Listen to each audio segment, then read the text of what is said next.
Let's talk about New Zealand. So we've been following what's been going on down there because it's been absolutely crazy. I love the Kiwis. I visited New Zealand a number of years ago. Very, very nice people. Beautiful country, of course. And they've lost their mind.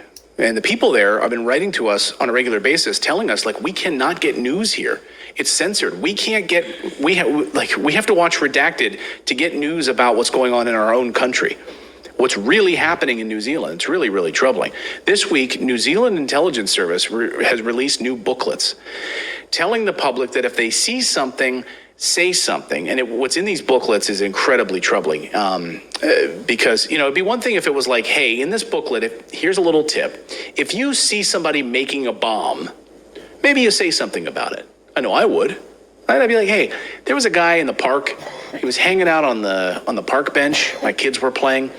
And he was building a pipe bomb. I'm going to call the cops on that. I want to make people to be safe.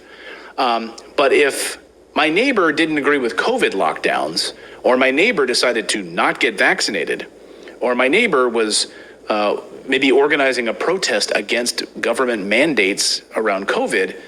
Or even more innocuous than that, if my neighbor was saying, I really want my kids to go to school despite lockdown measures, I really don't want my children to wear masks in schools, then that is something, what the booklet calls them, is how to recognize extremists. So you're an extremist. I'm going to hey, there's a woman who lives next door to me. She wants her kids to go to school. Now, some of it is, kind of odd. Like, is this person socially isolated? Does this person switch religions mysteriously? Do these pieces, some of it's kind of vague. Does this person switch genders all the time? Gender doesn't really play into it, but it's like, do they spend a lot of time alone? Do they spend a lot of time online? Do they get angry about, yeah, that's true. So it sounds a lot like me. So anyway, here's a news report that we pulled and found this online today, which is a really good condensed version of it. There's some moments that are replay the parts that I want to show you. So I'm just going to play this. This is the news report breaking down these booklets. Watch.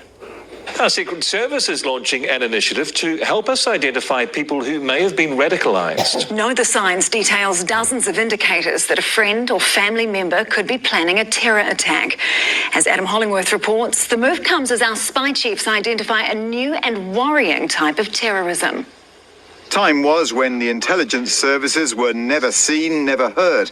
But now they're loudly proclaiming your country needs you to keep an eye on those you know, and if necessary, drop them in. Recognising a potential warning sign and then alerting NZSAS or police could be the vital piece in the puzzle that ultimately saves lives. To that end, they're publishing a guide called Know the Signs to help us all identify potential terrorists in our midst. To pay attention and to be alert so that if they see or hear about something that seems off, that worries them and concerns them. Like that little squiggly hair piece? Because that would, if I saw that, I'm calling someone on that, by the way. That does seem off. Also, I had a hard time with the accent. She might be Kryptonian. Yeah. She might be Kryptonian. Now, come on. Okay. But, she thinks that looks good, so let her be. We don't make fun of people based on their Here we do. appearances. But I lost my train of thought. You don't.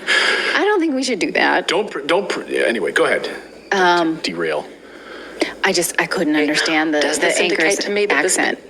What's that? Whatever the news anchors, when they tossed to this piece, their accent was so thick I needed subtitles. I didn't understand it. I apologize if anybody feels like that about my accent, but I needed to hear that again.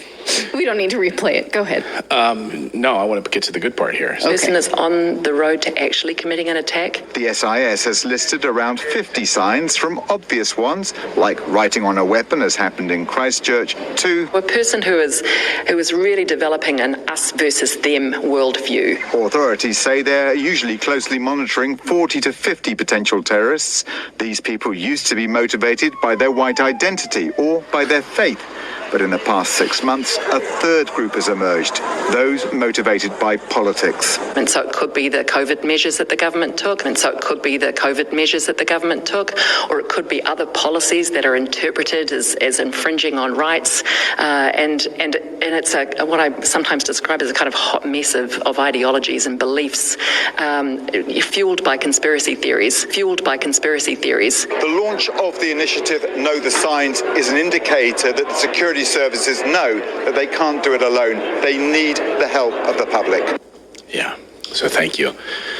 I mean, what they're saying here, and I read the draft of this a couple of weeks ago, is that someone who maybe was a radicalized, religious extremist, or who used to be motivated by their whiteness, they say. Right, their white identity. Is now the same as someone who questions COVID government decisions, that those things are just as dangerous and the government wants to hear about it. The fact that she even mentioned it, that they're upset what the government did, I mean, I think that's a pretty common theme. Most of us are pretty upset at what we've been through, but that expressing that online now becomes dangerous enough that we need to weaponize your fellow citizens.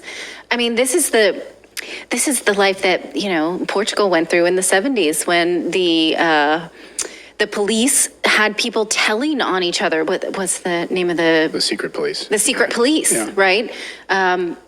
People have lived through times like this, and they do not say that was an awesome thing. The same thing History was happening- never says that was great. No, the same thing was happening in Australia. It's like, tell on your neighbors.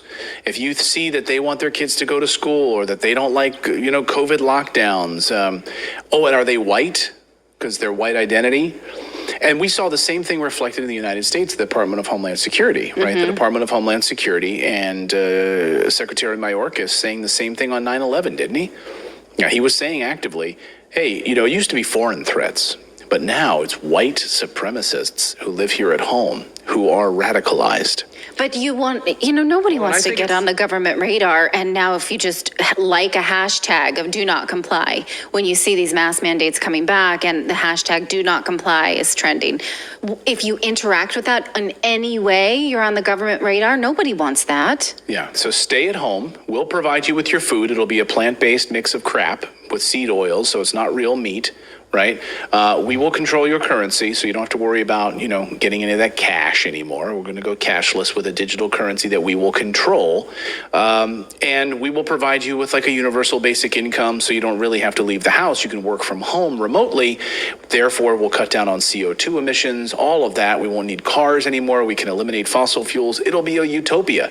No, it will be an Orwellian society because now you have to tell on your neighbors if they do anything outside of the ordinary. Yeah, it's really, really disturbing. I mean, here is Ardern, the prime minister, on how this... Jacinda.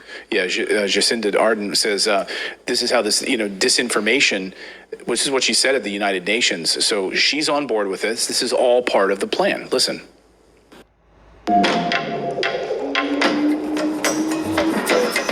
Listen. The tools used to challenge the statehood of others are hidden and more complex. Traditional combat, espionage, and the threat of nuclear weapons are now accompanied by cyber attacks, prolific disinformation, and manipulation of whole communities and societies. Now, as leaders, we have never treated the weapons of old in the same way as those that have emerged. And that's understandable. After all, a bullet takes a life. A bomb takes out a whole village.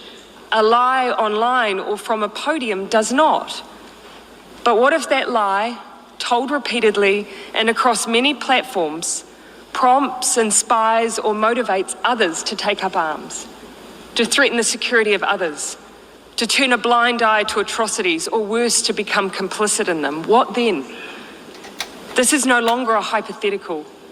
The weapons of war have changed. They are upon us and require the same level of action and activity that we put into the weapons of old. We recognise the threats that the old weapons created. We came together as communities to minimise these threats. We created international rules, norms and expectations. We never saw that as a threat to our individual liberties. Rather, it was a preservation of them. The same must apply now as we take on these new challenges. Okay, so she is saying that words need to be policed like weapons. Yeah. And so this is, this document, this handbook that was given out is just as concerning as that, but it is in line with what she had said, is that we need to make sure that words are not weaponized, and we're going to decide which words are weapons and which words aren't. And if it's anti-government, like the woman who was speaking, then that's a weapon. Only the government can use words in a way that it wants. But anything against the government is a weapon. Today's show is brought to you by Established Titles. Now, I've been talking about this on the show for a little while. We are building a redacted kingdom in